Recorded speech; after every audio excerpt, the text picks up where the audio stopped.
السلام عليكم ورحمة الله وبركاته. بسم الله الرحمن الرحيم. الحمد لله رب العالمين، أفضل الصلاة وتم التسليم على سيدنا مولانا محمد وعلى آله وصحبه وسلم أجمعين. سبحانك لا علم لنا إلا ما علمتنا إنك أنت العليم الحكيم، ولا حول ولا قوة إلا بالله العلي العظيم. Alhamdulillah. It's very nice to be here with you all, and I thank you all for inviting me here to this very blessed masjid you have. MashaAllah, tabarakallah. I have to say that you all have a very active masjid, and it's very nice to see that so much happening in one place, such that you are very much not in need of someone like myself to travel across the country to be here. MashaAllah, you are filled to the brim with blessed people here. MashaAllah, tabarakallah. To have the likes of Sheikh Mukhtar Mughrawi, he alone, that the masajid will be competing that nationwide to have the likes of him here as an imam and to be here as a scholar and teacher, let alone many of the other blessed people that you have here, like Sheikh Ma'shuk and Sheikh Arsalan, and that your Quran teachers, and on and on and on. Alhamdulillah. My one piece of advice as a brother is to be aware of getting accustomed to Allah's blessings. Is that everything has an afa, everything has a downside to it. Everything has a pitfall, if you will. And they say that afat ni'mati al-ilf. The pitfall of blessings is becoming accustomed to them. You become so immersed in the divine favor is that you forget to thank Allah wa ta'ala for the greatness of His blessings subhanahu wa ta'ala, and that just as the opposite is that one of the ways to ensure the continuity of Allah's blessing is to thank Him and to appreciate Him and show gratitude, and that is what is called qayd ni'mah. It's a way of that binding it and tying it up so that it doesn't get away, and so we have to always attempt to show gratitude and thankfulness to our Lord subhanahu wa ta'ala. So I will approach tonight and tomorrow the way that a young boy would just be learning to ride a bicycle, and to have his father present if he that is about to fall over or to that crash, as we are just in the process of that learning to take off the training wheels so that we can learn to ride on our own. So I'll approach it as such, but otherwise that you all are that have such special blessings here, that it's more befitting for myself to come and benefit from what you have here as opposed to its opposite. And one of the things when you travel in the Muslim world, this is something that I hope that we see established here in the United States of America and wherever Islam starts to bloom, is that you see that traditional societies, that they understood that where everyone fit within the society. And to the extent that they've been modernized is to the extent that that has broken down. But having lived in extremely traditional societies that actually, that if you look at the rates of change, it would be as that slight as possible given that the onslaught of the modern world and what it's done to most traditional societies. I was privileged, and I consider this realistically to be a great blessing. Just shortly after I became Muslim at the age of 19 in 1996, that I find myself in the Saharan desert in Mauritania.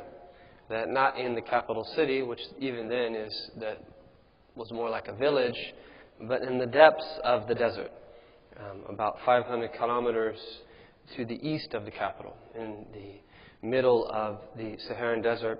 And I still remember vividly the white Peugeot that we drove in, that I don't know how they fit so many people in that thing, but we did. And that the road was so bad that you spent more time off the road than you did on the road, maneuvering because there were so many potholes on the road. That is, until that they actually found that Mauritania actually had a lot of natural resources. Then all of a sudden that you find it flooded with Westerners, and that all of a sudden the road and infrastructure gets much better. In those days, the only Westerners that used to come there were people that were there to study, which were rare, or these kind of austere Europeans that wanted to go on a donkey ride in the middle of the desert in the middle of the summer for some reason to experience that something. They would actually hire these people to take them on donkey rides to the desert. Other than that, there wasn't too many people that were there. And I remember them saying to us that some of them, when the same place that Sheikh Hamza Yusuf went to study about 17, 18 years before that, he was actually the very first white person that they had seen. And I remember that having been there, that it was very common as we would enter into the city, that a bunch of the young kids would see us entering into the city and they would all be chanting, Nasrani, Nasrani, which means in Arabic, Christian. Right? They just associated white people with Christianity, which is that historically inaccurate. Islam has been in Eastern Europe for a very long period of time, lest we forget. Anyhow, but you can't expect them to be aware of that in the furthest reaches of the Western Muslim world. But if you look at these traditional societies, one of the things that was always amazing to me is that how they functioned in a very holistic way. And in particular, is that everyone knew where they were at in the society. No one was trying to do something other than they know that they could really do. And I'll give you an example in terms of the scholarly manifestation of that, but it really applied at every level of society. And although you could critique their society in many ways, there's no doubt, I'm not trying to create some type of utopian idea of a traditional society. However, there was many things that I think that they had held on to where they actually got very right. And that my primary teacher there, when I first met him, Marabat al-Hajj, he was well into his 90s. So he was a teacher's teacher. He was a scholar's scholar. And at that point, that he would teach very briefly. And we studied on wooden boards, what's called a lawh. And you would write your lesson on there, and you'd go and read it with the sheikh. And he was known to give a very brief commentary, what is known as fiqh al-ibarat. He would basically just explain to you that the most basic meaning of what the text meant. But the amazing thing is that you'd go back after that, and you would read your board and memorize. From the blessing of the sheikh's commentary, meanings would open up for you. And so just because that you spent a short time with him didn't mean that it wasn't rich. On the contrary, it was extremely rich. But it was oftentimes of intangible benefit, which is one of the great ways that we do benefit, and we have to be very aware of being obsessed with only outward ways of understanding benefit. So he was well into his 90s. Now he had a few seasoned students that they themselves had been teaching for 30 years plus, and that they were in their late 60s and in their 70s.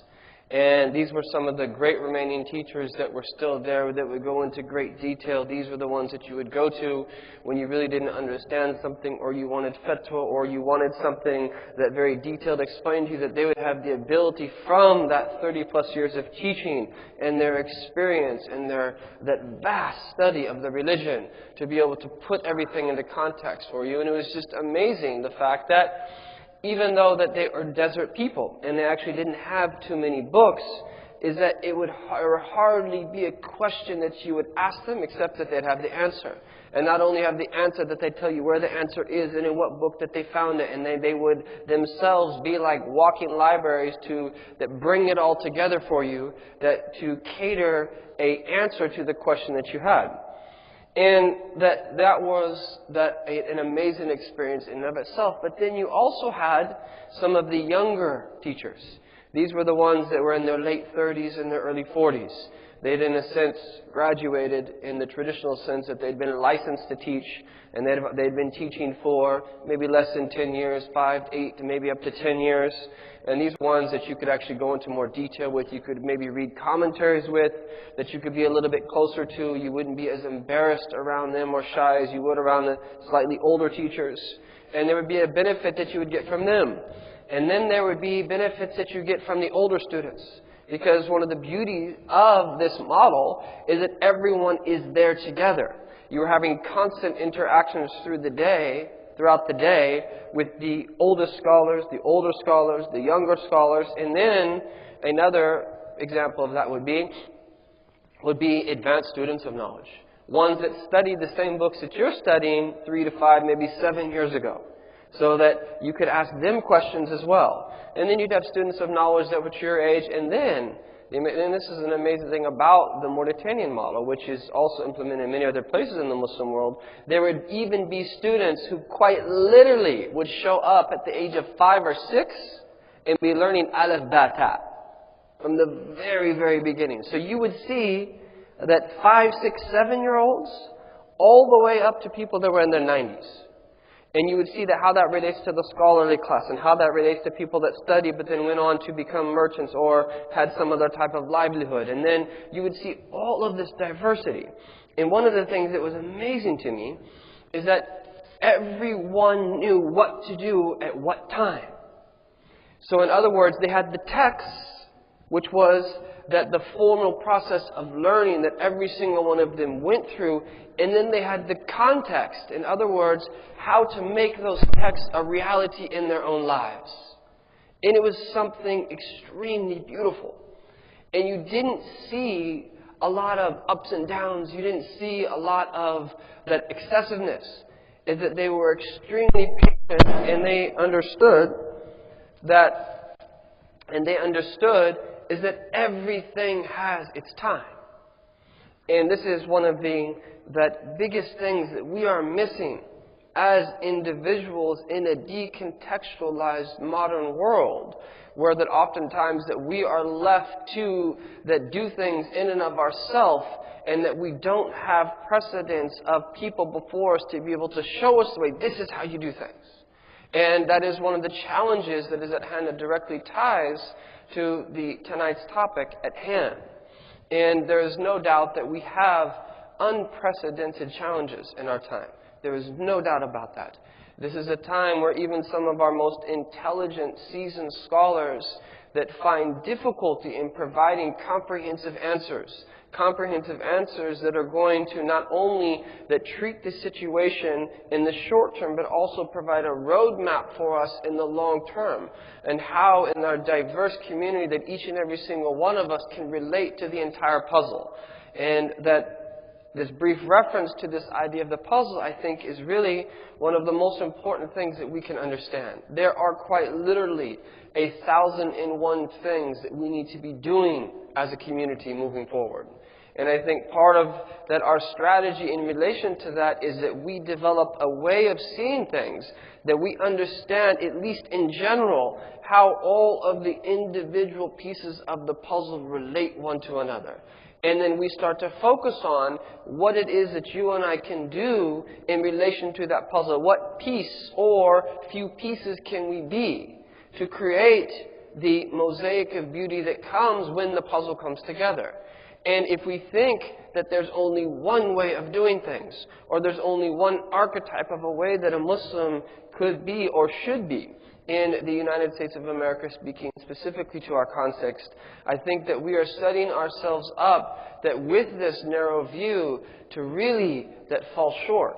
And one of the things that you will find is that if that approach is that through the trickle-down effect of our leadership when it reaches the congregation, is that we will find ourselves very limited. And it might be able to keep a few people for a very short period of time out of trouble. But the more and more that our community becomes indigenized in the United States of America, the more and more difficult it will be for those individuals to be able to truly find their place and to be able to reconcile that many of these issues that they are faced with. And perhaps I'm speaking that too abstract and that I should get in more detail. But I do want to think about that some of these challenges in the following light. And before I mention some specific things that we can do in order to maintain and to keep that fire lit, which is a very apt metaphor, is that, first of all, and this is a benefit from one of my teachers, Sheikh Abdul Hakim Murad, I think, as we mentioned earlier in the khutbah today, is that our worldview, that is how we see things, when we look out and we understand anything, that in particular history, how we got to where we are and where it is that we are going, it has to be rooted in optimism. It has to be rooted in optimism. And one of the brilliant things that Sheikh Abdul Hakim Murad illustrated was that the Muslims transitioned into the modern world that better off than all other religious people. Muslims transitioned into the modern world, in particular, that as we entered into the early 1900s, at the turn of the 20th century, that better off than all other people of all other religions. And this is an absolute fact. And that one of the things he points to is that at that turn of the century is that the total world population of Muslims was about 12.5%. Whereas now that it's 22 or 23, approaching 1/4. And we can all read these statistics that we tend to get excited about, that there's a date that they're setting where there will actually be more Muslims than there are Christians or at least Catholics. And not that numbers mean everything, but that is something to think about. That is something to think about. But more importantly than the mere numbers is that he also pointed out is that we transitioned into the modern world with our entire basic creed, practice, and that character and the ways that we build our character intact. Do you realize how significant that is? And I wanted to go into more detail, but I got distracted in the khutbah today. I wanted to really point this out, that how many times that there are things that we take for granted as believers that are extremely significant. And an example of that is, and I was explaining this to someone where at the surface level it doesn't seem to be that sophisticated, but for myself is that it was one of the main reasons for me becoming Muslim in 1996, is when I came across that Muslims believe in all the prophets that were sent to humankind. That we believe that from Adam into Sayyidina Muhammad sallallahu alaihi wasallam is that there was a line of prophets and a legacy of prophets, and how all people were sent prophets. And then some of the numbers that were mentioned there, that in the realm of 124,000 prophets and 313 or 15 messengers, with the ikhtilaf of the ulama in relation to that, but without specifying exactly how many, the point being, all people were sent prophets. And for me, as a young man growing up, disillusioned with Christianity, kind of getting into some type of general, that Hanif-like spirituality, where I felt closer to kind of a more aboriginal approach to religion, in whatever form that took, but not under having some type of law outwardly. And that just as a side note, it's important that we tend to think that sometimes that the rules of Islam are a turn-off for people. That wasn't the case for me. As that the very fact that Islam had a Sharia was something that solidified for me that it was the truth, and it actually that made me desire it even more. The fact that I could have my life regulated and not just to go off of my desire or to make something up. So we have to keep that in mind, is that different people are drawn to the deen in different ways. And in the end, it's all about submission. Because if someone comes appreciating law, but they lack in spirituality, that they need to get their act together along with their implementation of the law and increase their spirituality. And likewise, if it's the opposite, ultimately what we want is balance, but there are definitely people that will actually attract them, and I'm an example of that. But if we take it back to this idea of all the prophets being sent to humankind in a string that of prophecy, that all of whom shared the same essential message, look at what you can extrapolate from that. What that means is that Islam can give you, and this is the way that I understood it, that a holistic worldview whereby which that you can understand world history. No other religion on the face of the earth can explain the existence of prophets from other people. Do you think that manifest destiny would have happened in the soil that we are walking on, in this particular place, if they actually thought that the Native Americans were sent prophets? The whole reason they justified, and still in there, that subtle colonial way that beyond the other type of colonization that happened in pre-World War II, and now a very subtle type of economic, even beyond that type of colonization, that is happening to the very day in which we live. Do you think that would have happened if they actually saw good in the people here? The whole way that they justified it is that there was debates that they had in some of the high offices of Christianity, is that whether these people had souls or not. And that whether or not people will say that, increasingly that there is a rhetoric that has happened, especially with this past election, where people have the audacity to say things, was that they never were able to before, and in fact that they wouldn't be able to speak about for the past 30 to 40 years.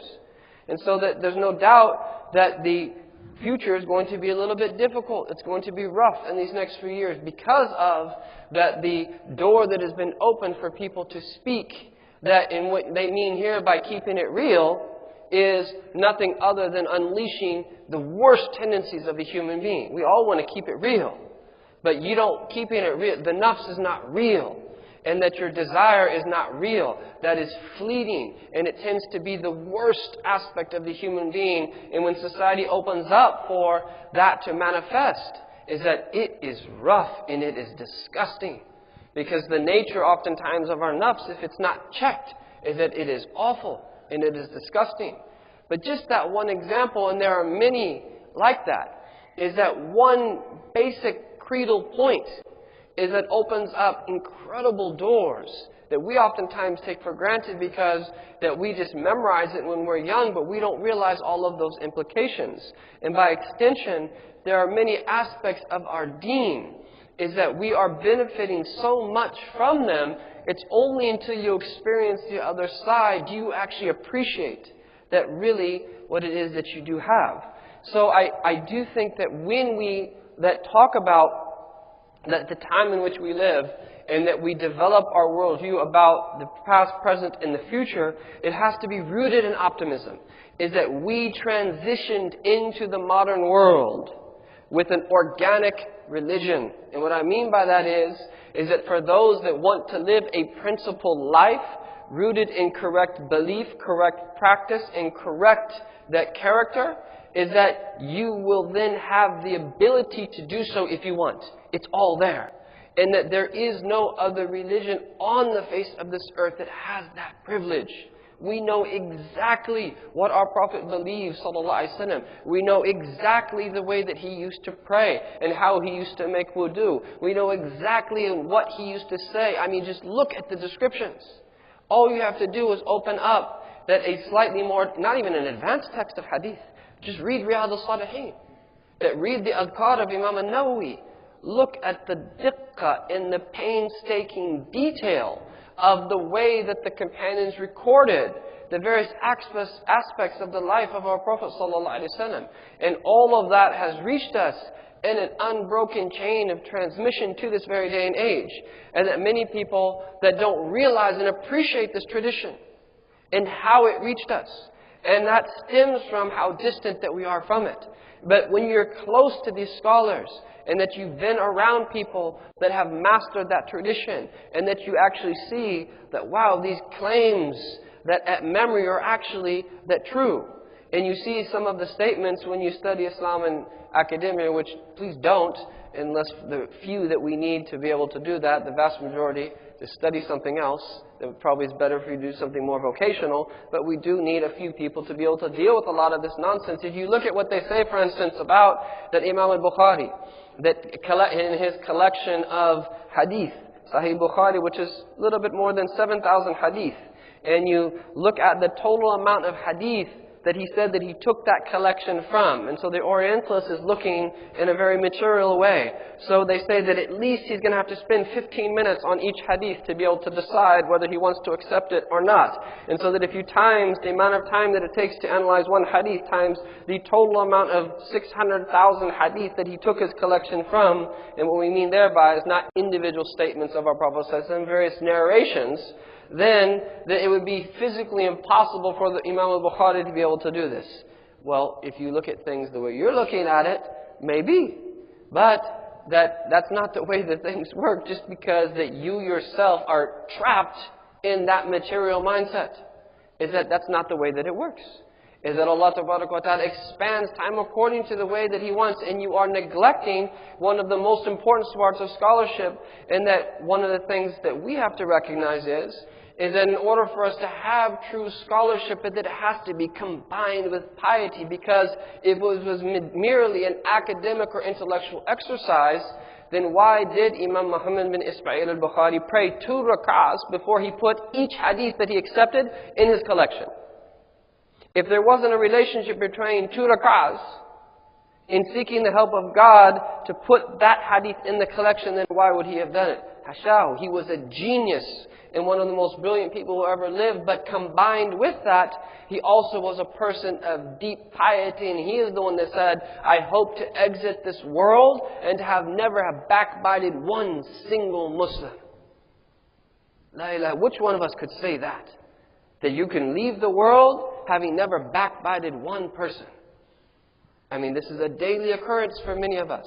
And so these things go that hand in hand, in that one relates to another. And so the fact that we have access to this means that the tree of Islam is alive and it's organic. And what is meant here by organic is that it is life producing.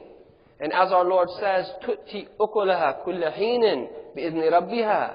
It will give its fruit in every season by the leave of its Lord. The tree of Islam is deeply rooted in the time of our Prophet ﷺ, and that it has grown organically and reached us to this day and age.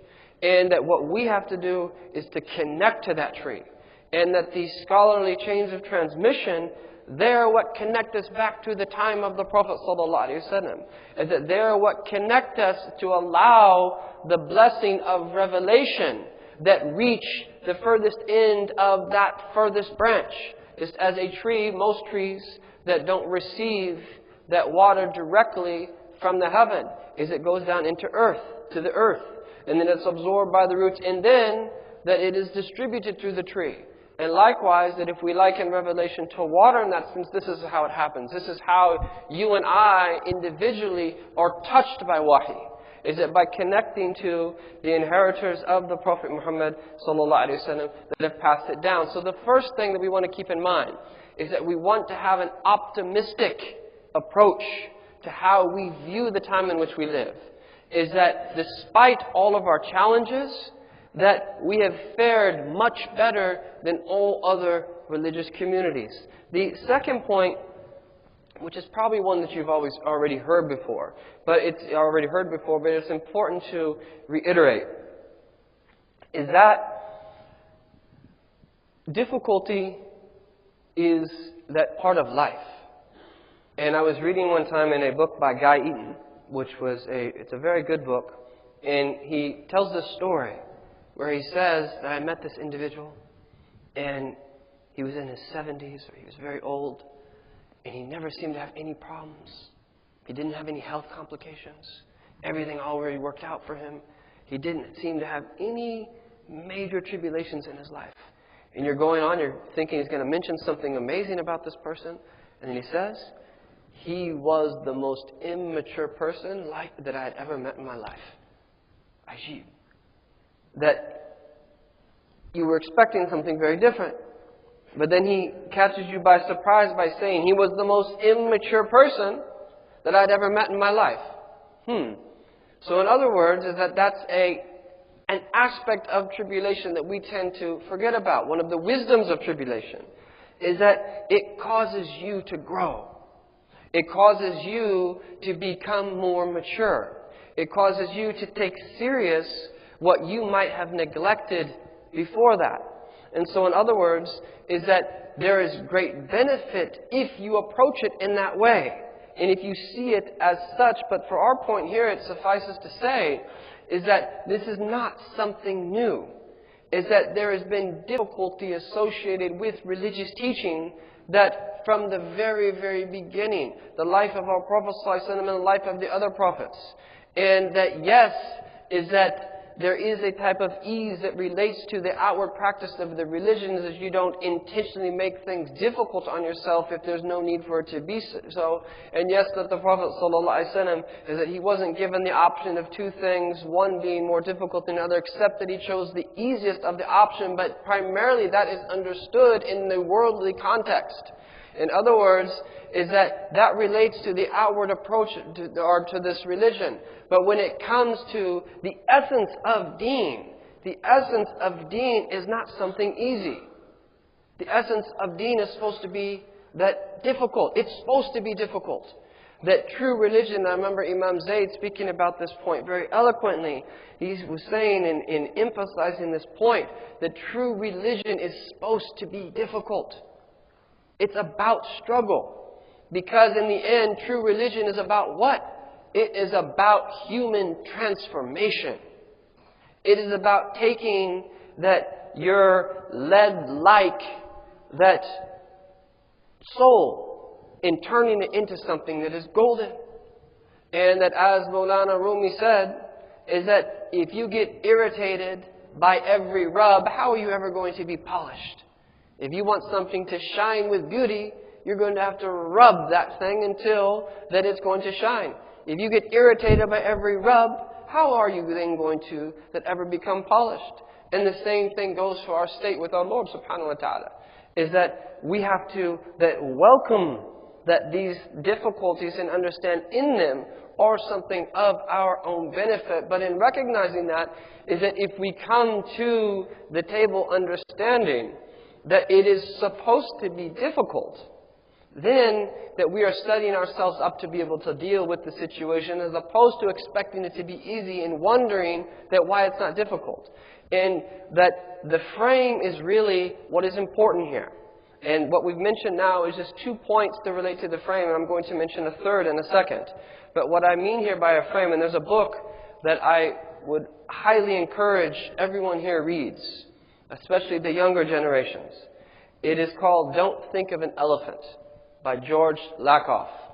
And he is a cognitive scientist where what he does is he studies the effect of language on the brain. And one of the things that he puts forth is that human beings think in frames as opposed to individual ideas. Is that we think in frames. And one of the things that we have to recognize is that there is an existing frame, or there are existing frames.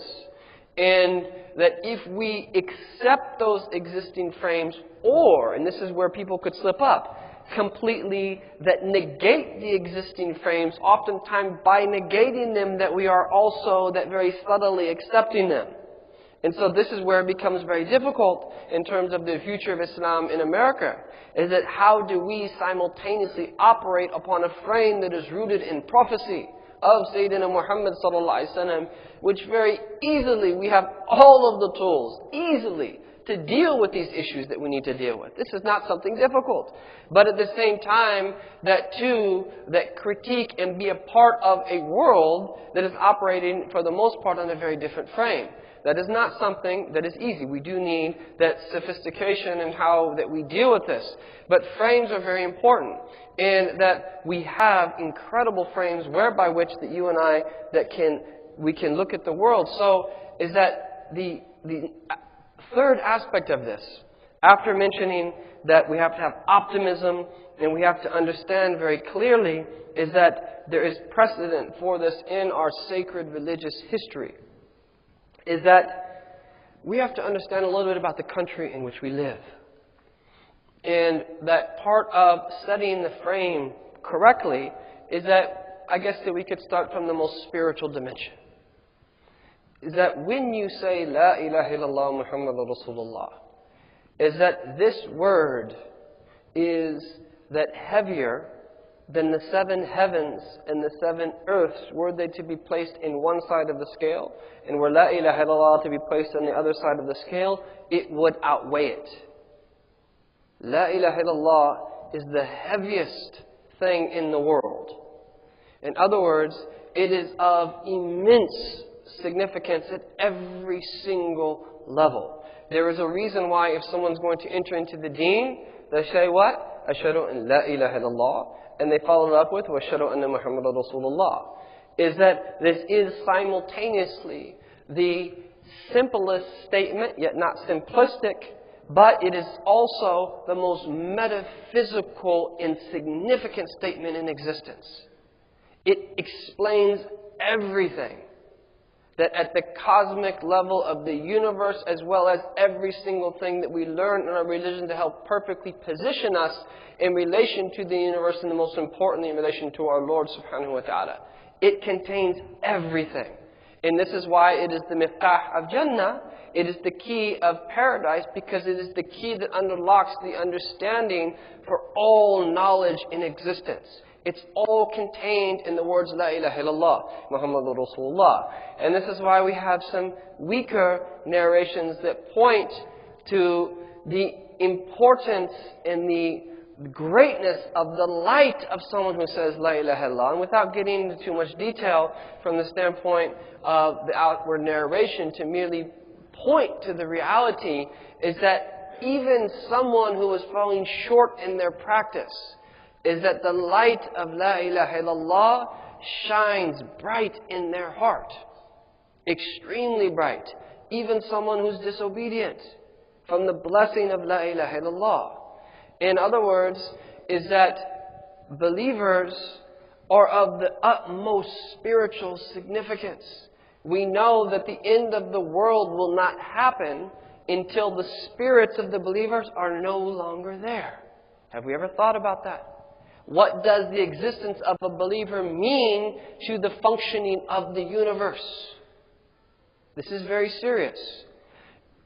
What I'm saying is that were people to know, and this should be our standpoint that gives us izzah, so we feel the honor of having Islam, that were people to know the spiritual blessings of having people who say La ilaha illallah in their country, in their community, in their particular locale, they would pay them to be there with them, let alone try to prevent them from coming into their country.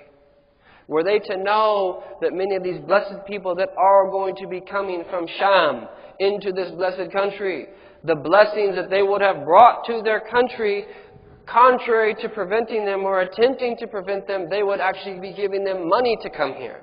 And we all know the blessings of Sham. And the Prophet ﷺ, what he said about Sham, and I'm not talking about some renegade individuals that have a mistaken understanding of the religion. I'm not talking about that. I'm talking about the vast majority of people that you and I know. That when they come here, that the Shami people are some of the most noble people of the Ummah of our Prophet ﷺ. If any of you are from Sham or have been to Sham, that you will unequivocally confirm what I just said. Because you will know how beautiful these people are. And they are honorable people. And these are people that will get to work and provide from themselves, and to consider it to be a disgrace to be able to rely upon someone else.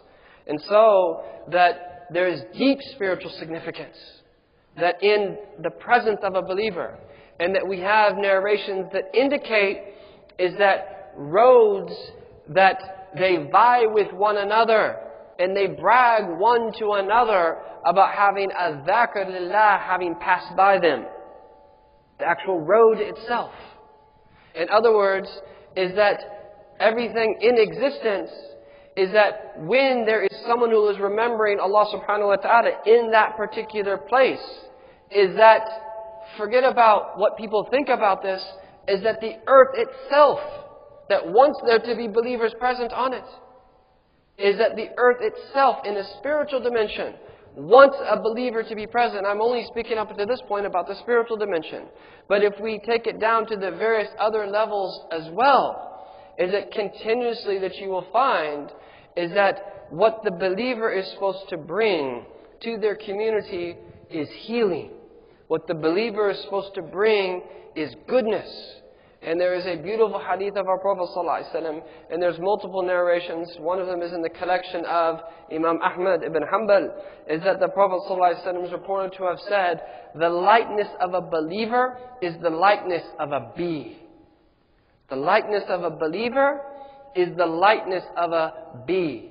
And then he said, sallallahu alayhi wa sallam, is that أَكَلَتْ طَيِّبًا فَوَضَعَ طَيِّبًا.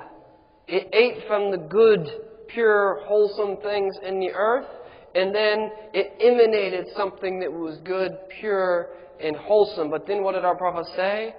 فَوَقَعَتْ فَلَمْ تَكْسِرْ وَلَمْ تُفْسِدْ. Is that when it landed on those petals to be able to extract the pollen, in brackets, is that it didn't break the petals, nor did it ruin the flower. On the contrary, without bees, is that many things would not become pollinated. That bees are essential to the world in which we live. And that in the larger narration is that the Prophet went into great detail about that some of the signs of the end of time in the Bayni Yaday Sa'ah, that according to when before the time comes, is that there will be fuhsh and tafahush. There will be people that will be indecent and then just doing anything they can to be indecent. And there will be su'ud jiwar wa qatl arham. There will be bad neighbors and that people that sever their family ties. And he goes on to say then this hadith about being a bee. In other words, is that our Prophet is teaching us, sallallahu alaihi wasallam, is that this is the way of a believer. Is that you have choices. And one of my teachers said, "Man nadar ila al-mahasin, jama' al-mahasin." Whoever looks at what is good and beautiful will that acquire what is good and beautiful. If you go out seeing things as ugly and terrible and bad, right, that's what's going to come your way. But if you look at things positively and you notice the good in things, and that is the way that you approach life, is that what's going to happen? That beauty is going to seep into your heart, and then you are going to reflect that beauty. And so this is the way of a believer, is that if we are not like honey to the physical body in our communities, in our homes, with our children, with Muslims, non-Muslims, wherever it is that we might be living, there's one of two things. That either that we have not understood the teachings of our Prophet ﷺ, or we're not following the teachings of our Prophet ﷺ. Because he says this is the likeness of a believer. And the context of the hadith is in one, when things have gone wrong. Is that when things have gone wrong, is that the believer is the one that has to focus on the good and to do what is not just right, what is most right. And that we have to be that like honey. And we have to provide a beautiful solution to what is happening around us. So this third point is also very, very important. Is that we should never, ever let anything that keep us from feeling at home here in the United States of America. And I know still in our communities that's difficult for people fully to swallow. I will repeat, is that I really believe, based upon my understanding of the Quran and the Sunnah of our Prophet ﷺ, is that we have to feel like this place is home. Yes, in a spiritual sense, our home is the divine presence. Our souls being before our Lord. Yes, our home ultimately is Jannah. But in the most outward sense, this is our home. And I think that if we do not think of it in that way, is that there are a number of that detrimental things that will happen as a result. If we think of this as just some place that we are, that we're going back to somewhere else, and there might be some that are like that, and that's fine.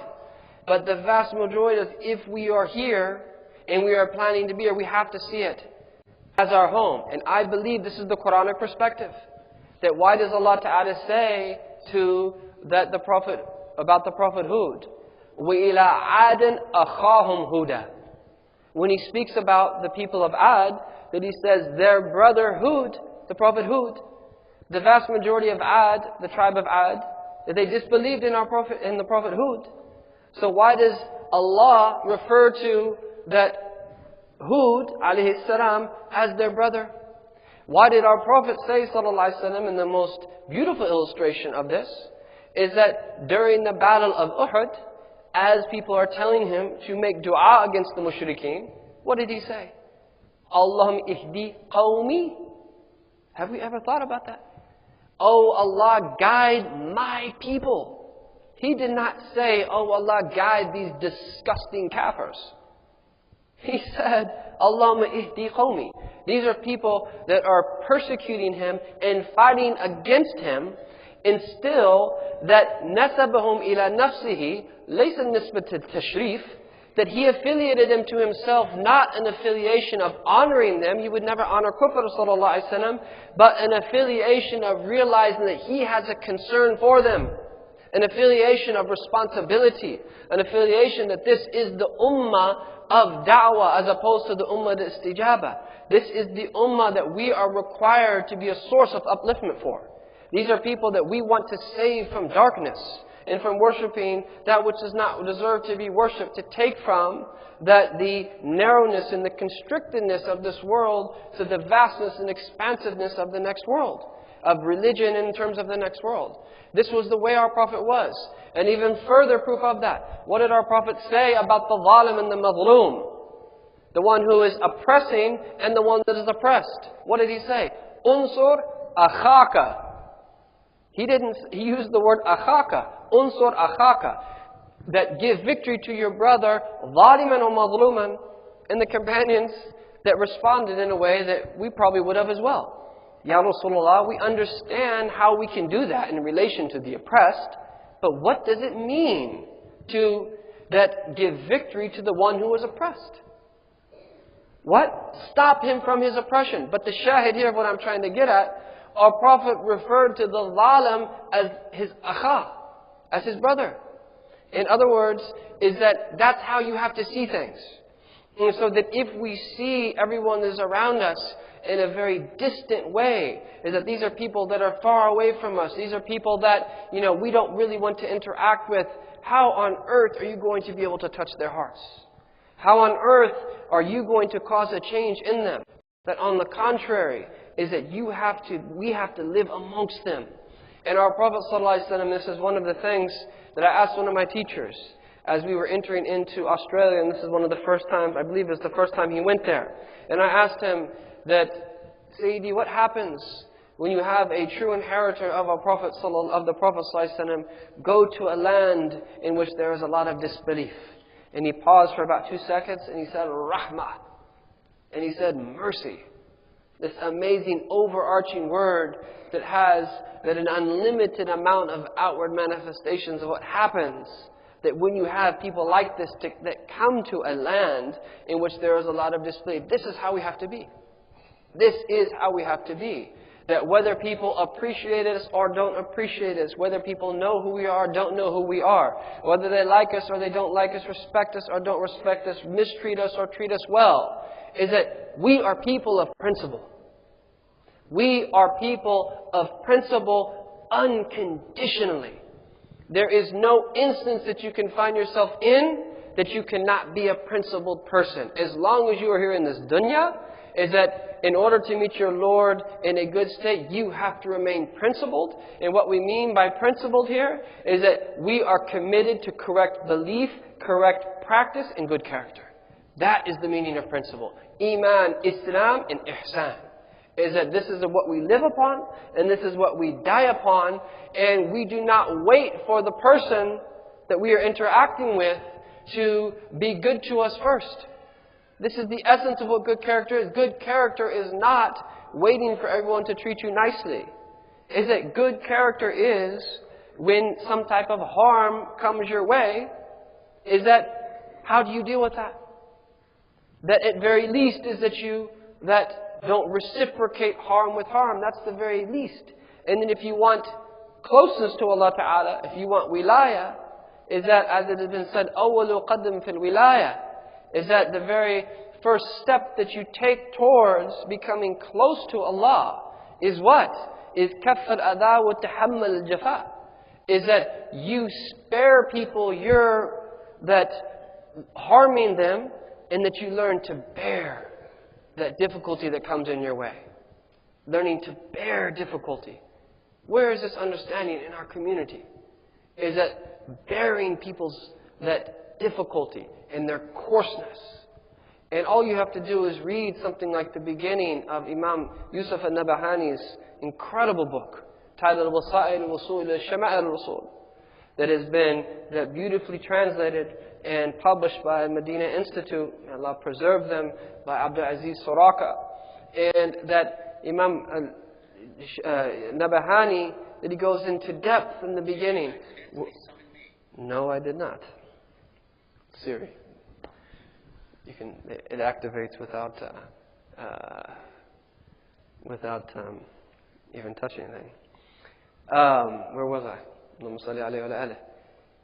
Allahumma salli alayhi. He says something amazing in the beginning of his book, where it's very eloquent, and it's better that you just read it and purchase the book.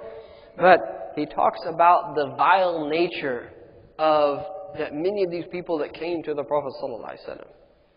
And one of the greatest miracles of the Prophet ﷺ that were the hearts that he brought to life.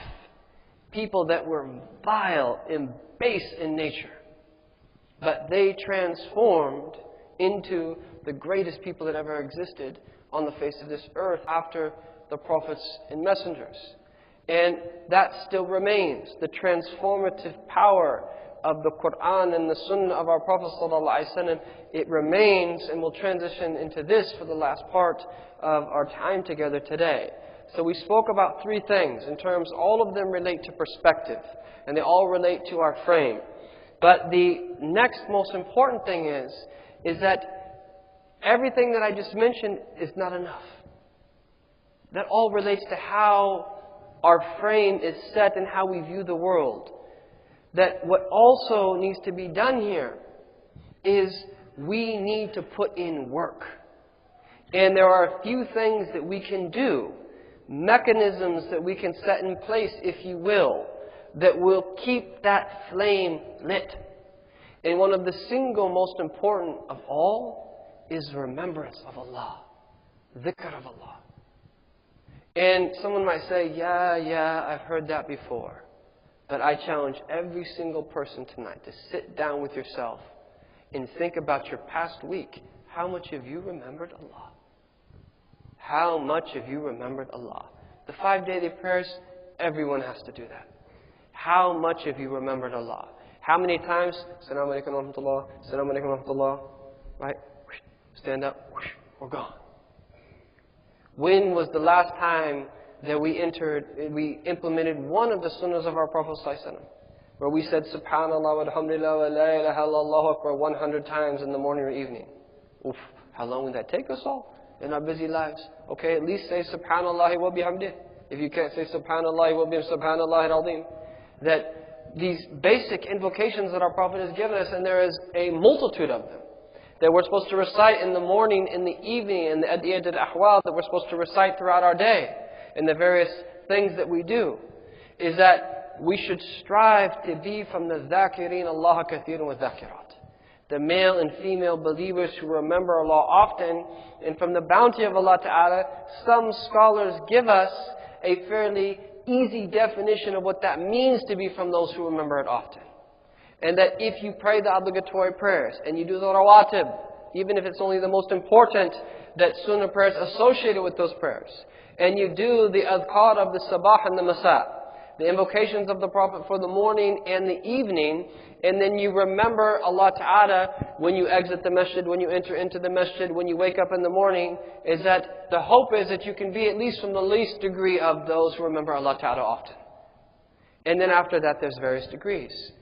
But we have to remember our Lord, is that it is one of the greatest ways of all, not only to purify our heart and to be raised in degrees, but also to solidify the meanings of La ilaha illallah Muhammadur Rasulullah, of Iman, Islam and Ihsan in our hearts. Is that time that we spend remembering our Lord. And we don't even need to think about all of, well, you can if you want, but there are even that medical benefits in doing this. Is that's not the primary reason we do it, but there's without doubt medical benefits of doing that. And we should combine with that as well, which is a type of remembrance of Allah Ta'ala, which is salawat upon the Prophet Muhammad sallallahu alayhi wa sallam, is that we should send salawat upon him. And we should send salawat upon him regularly. And as we said this before, but again, I challenge anyone to find me one person in the entire world who sends a lot, abundant salawat upon the Prophet ﷺ, and who is in a state of grief, distress, or has overwhelming anxiety. I challenge you to bring me one person in the entire world that sends a lot of salawat upon the Prophet ﷺ, and that person is depressed or they are grief-stricken. I personally have never ever seen anyone who sends a lot of, and like on the contrary. is that I've found is that the people who in general remember Allah the most and that send salawat upon the Prophet ﷺ, is that they tend to be the most easygoing, light-hearted, balanced people that I know.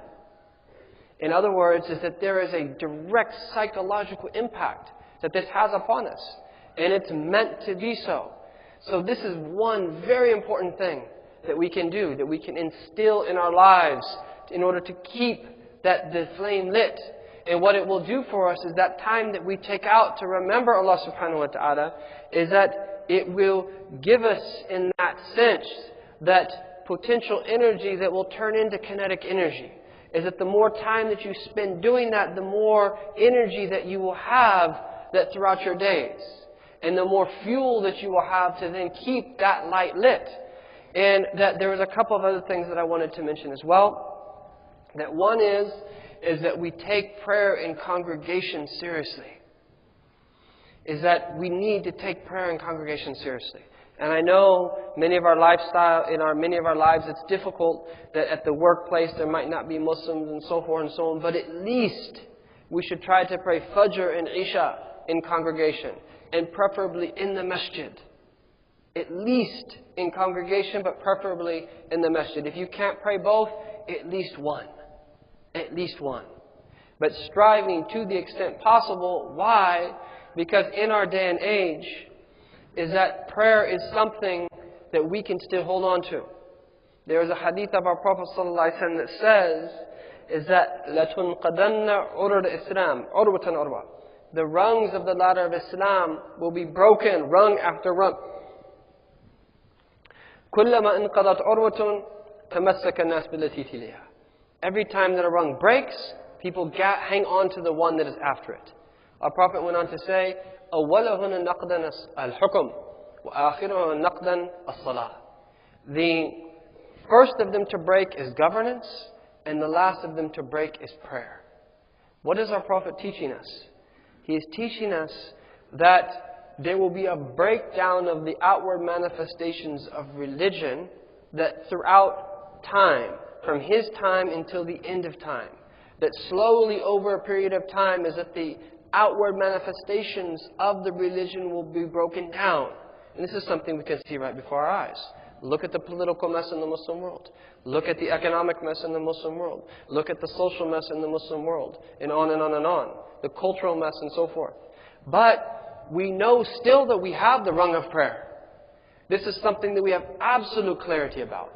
And we know that this is also the first thing that we are going to be judged upon. So, by placing focus on that, is that this is one of the greatest ways whereby which the rest of our religious life will become contextualized, and that we have the best possible chance to meet Allah in a good state. And one of the signs that we are taking iqamat al-salah, establishing the prayer seriously, is that we are doing it in congregation in the masjid to the extent possible. And as that principle states, is that just because you can't do all of something, doesn't mean that you leave all of that something. The nature of the nafs is if it can't do everything, then it wants to leave everything. Do what you can. Even if 2 days passed and you were unable to get to the mosque, go the next morning if you're able to do so. Don't let your nafs fool you by saying, oh, you didn't go the past 2 days and you're not going to go on Friday, so why are you going to go today? Go if you have the opportunity to do so. Take your prayer seriously. And ideally, make the hijrah calendar, in particular the prayer times, be the internal clock on how you function in relation to your day, week, month, and year. And then thirdly, is that I highly recommend that after studying the basics of your religion, in learning that those principles of Iman, Islam, and Ihsan, is that you find a good book of Ihsan, and there are many, that you read regularly. Take a book like that Imam Al-Harith Al-Muhasibi's Risalat Al-Mustarshideen, which has been translated by Imam Zayd Shakir, and read it slowly, and read it word by word, read it section by section. These types of books that hammer the highest and most noble of meanings into the heart. And that this type of knowledge is like staple food to the body.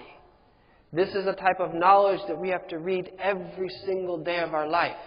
You can memorize the basic principles of creed and return to them and review them from time to time. You can memorize some of the basic ahkam of the religion and then review them from time to time and ask when you don't know something. But when it comes to the science of the heart, is that in order for your heart to be brittle, in order for your heart to be truly effective, you have to do it daily. Quite literally. It is like staple food. It is not salt, it is staple food. And that there are a number of beautiful books that are out there. The one I just mentioned is just one. There are many, and that included in that as well are even some of the great collections of hadith of our Prophet ﷺ, which were written for that purpose. Books like Riyadh al-Salihin, books like Al-Adab al-Mufrad of Imam al-Bukhari, books like Mishkat al-Masabih, and others that are there that are for us too, that learn and to implement into our lives. And so these three things, if we can do them, that I really believe is that they will help keep that fire lit, and it will help us that be able to that enter into our pursuits to go through our daily lives and to that deal with what it is that we experience in our daily pursuits. And that the final thing that I will say is that we have to be absolutely clear upon this, is that the religion itself, when it is implemented correctly in the life of the individual, is that it will make you more successful in every aspect of your life. It will make you more successful in every aspect of your life. Now, it doesn't mean for us that worldly success is a sign that someone has religion. But it does mean is that if you that believe and practice your deen, is that it will that give you and privilege you to be in a state that will position you for that worldly success and ultimate true success, which is when we return to our Lord subhanahu wa ta'ala. Again, thank you very much for having me, and looking forward to the remaining part of today and tomorrow. And please do forgive me that Sayyid Sheikh Mukhtar, Sheikh Ma'shouk, for speaking in your presence, and that may Allah ta'ala bless our communities. And inshallah ta'ala, may we all grow together and be together, and to remember that these blessed moments, and that there is a lot of things that people could be doing on a Friday night in the United States of America. And the very fact that people are here in this masjid, that taking their time to hopefully hear something that is at least attempting to be somewhat that beneficial, that alhamdulillah, that this deen of Allah ta'ala is alive, and its light will never be extinguished.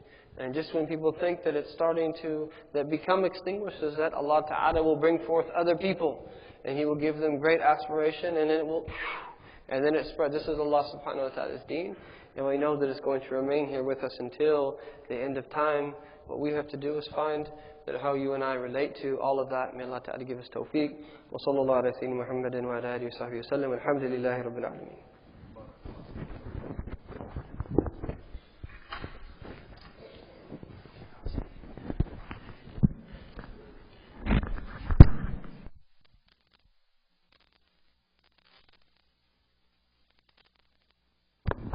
السلام عليكم ورحمة الله وبركاته. شكرك الله لك سيدي. May Allah subhanahu wa ta'ala bless you, honor you and reward you in the ways He only knows subhanahu wa ta'ala. I hope that you have all felt the ease and the beauty that I felt listening to these noble words, inshallah ta'ala. We'll have more tomorrow bi'idhnillahi ta'ala. Who can summarize what he spoke about?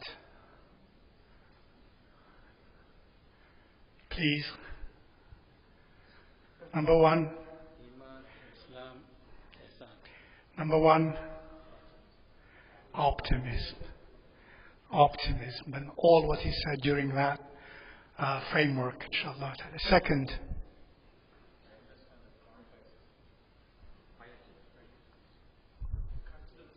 life is difficult. Number two, life is difficult. Challenges are always there. Keep that in mind. Thirdly, optimism was mentioned first. The frame in which all of this is to be understood and practiced. And within that, he said at the end what he said, in a practical way that is very direct, very simple but not simplistic. He emphasized what tool? Kathratu dhikrillah subhanahu wa ta'ala. Plenty of dhikr of Allah subhanahu wa ta'ala. So keep that in mind until we meet him inshallah ta'ala tomorrow to listen to more and to benefit from more bi'idhnillahi ta'ala. Wa sallallahu wa sallim ala sayyidina wa mawlana Muhammadin wa ala alihi wa ashabihi ajma'in. Assalamu alaikum wa rahmatullahi wa barakatuh.